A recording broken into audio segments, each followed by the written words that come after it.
right now. Pittsburgh's best sports show is about to begin. Call us or tweet us.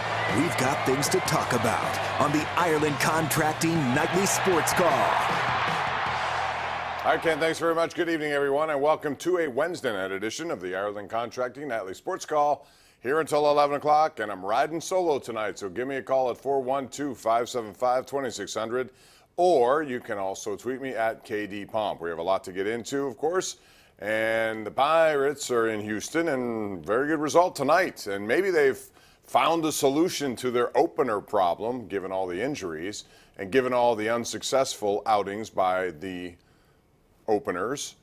Dario Agrizol is his name. This kid's only 24, but man, he shows that he belongs on the stage. At least it's a short sample size, I get it. But in his last game, I thought, even though he went 4 innings, gave up 3 runs, the defense let him down. Tonight, 6 strong innings against one of the best hitting lineups in all of baseball. And here we go. Josh Bell, and they're having a party over there at PNC Park to try to get him in as the last vote for the first base starter. Hopefully he'll get it because by merit he deserves it. Right-hand hitter, how about that switch hitting? Number 21, he has 68 runs batted in. And Agrizol, like I said, after he gave up a leadoff home run to George Springer, strikes out Jose Altuve, and then he comes right back and gets the rookie Alvarez right down the middle. He was changing speeds, making his pitches, looking at different locations. Good stuff. Corey Dickerson got the start again because Brian Reynolds still out with the injury, and he's looking good tonight. 4 hits, 2 runs batted in here to make it a 6-1 game. Dickerson having a very good night, and Agrizol gets a strikeout of Alex Bregman, and that puts into motion a double play. Very well diagnosed. Jose Osuna at first. He puts it home after they got Altuve off at first. It's just a really good execution of that particular play. And then after that, Jung Ho Kang goes yard. So it's 8-1, and Agrizol, who's a guy who, again, wasn't much thought of in terms of where he fit on the prospect list, but here he is, 24. Keep in mind, Mitch Keller's 23. And yet Agrizol looks like, based on 2 starts, he should be given a 3rd. Why not? Don't go to an opener anymore. Go to Agrizol. Your take on that. Call me at 412-575-2600. The Pirates will even that series, you would think at this point, leading into the 7th, 8-1 at 1 game apiece. Last night they missed a golden opportunity to gain on everyone in the division because everyone in the Central lost, including them. So no one's really running away with anything. The Pirates still tied with the Reds, but only 6 out of first, could be 5 out of first at the end of tonight. So we'll see how that goes. Meanwhile, this was the start of Penguins developmental camp up at Cranberry, UPMC Lemieux Sports Center, which is one of the more beautiful centers you'll find. And we saw a lot of the draft picks come in. We also saw Matt Murray in goal. What?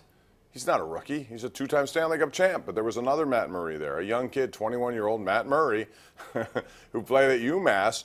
And the Penguins gave him a free agent contract, and he's in. He plays goal with the same name.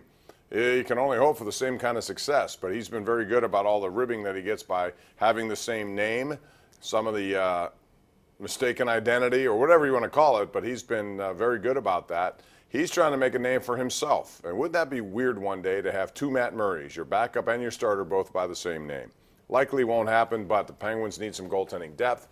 Hopefully this Matt Murray down the road will provide it. He played really good last year as their team, UMass, went to the Frozen Four, and he's a sophomore there. So only 21 years of age. We'll see how he gets through the system and makes the most of these opportunities.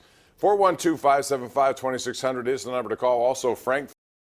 Man, it looked like it was David Bradshaw's to win at the Field Club, which is a beautiful spot for golf in Fox Chapel. And Bradshaw started today with a 5-shot lead. He was 6 under par, but he shot 77. If he shoots anywhere like 72, 73, which is 2 or 3 over par, he wins no problem. But he blew up, and that opened the door for others. So Steve Wheatcraft got to a playoff along with Lenahan, and those two ended up going with a guy from Canada. And it was the Canadian who plays on the Web.com tour who won the event, Michael Glikic. And he won on a 5th playoff hole.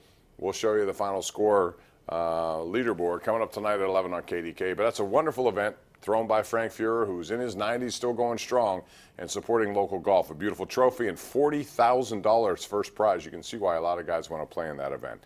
All right, we're going to open up the lines here, 412-575-2600. By the way, as I said, I'm riding solo, so I need your calls, need your tweets. Let me know what you think right here live on the Ireland Contracting Nightly Sports Call, Pittsburgh CW.